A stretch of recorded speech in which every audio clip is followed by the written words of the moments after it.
My background was as a military officer. I served in the military as an army officer for just under 13 years. That journey started with being selected for and attending the Royal Military College in Duntroon, where I completed my officer and leadership studies. And then over the subsequent decade, completing a number of senior operational leadership, strategy and training roles across Australia and the Middle East. During that time, I was very fortunate to lead some pretty amazing men and women in a whole series of different organisations. And that probably the capstone period of that would have been a secondment to the United Nations for a year in Lebanon, where I led a military and civilian team of a number of different nationalities, from Russian to Chinese to Norwegian. Some really amazing people to monitor the ceasefire and the armistice in the region. Working with different nationalities and people from different ways of life and walks of life, understanding those different perspectives. And at a different level, you can see that in an MBA classroom with people from different business functions or different industries. But when you layer that on top of nationalities and languages and cultures, that was definitely a key skill set I brought from the military and that United Nations experience to an MBA classroom.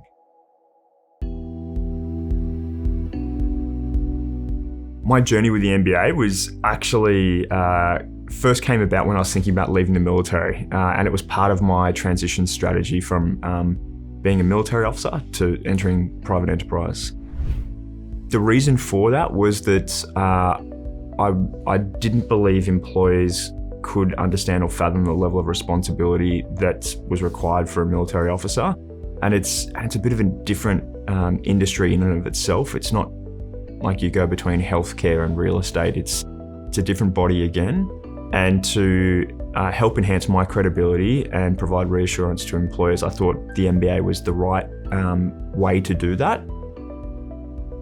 The leadership experience I've had, a leadership management and strategy experience I had with defence and everything that was invested in me by the government was amazing.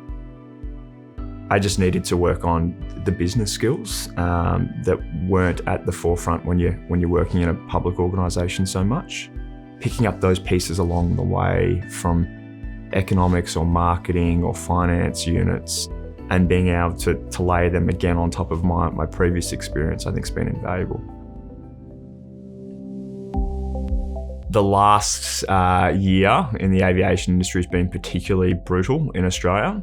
Some of the big projects we've been working on, which I find exciting, are remobilising the industry. We're taking an aviation industry which was barely operating to now really ramping up operations. Domestic travel is surging.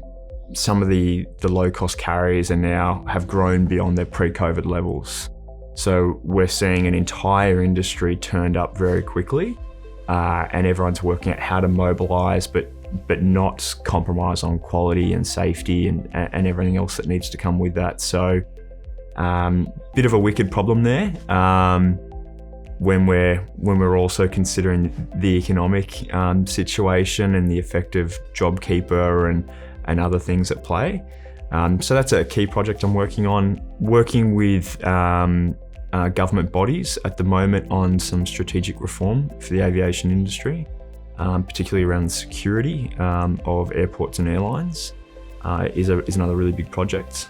So it's a great opportunity for me to work with a whole range of stakeholders, be that airlines or airports, other providers, education bodies. So some really interesting project plans at play there. So they're probably the two big projects I'm working on at the moment.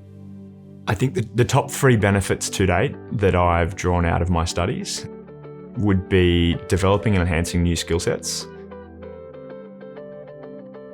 developing some really quality networking relationships, and also developing my critical thinking, understanding why decisions are being made and also the context they're being made within.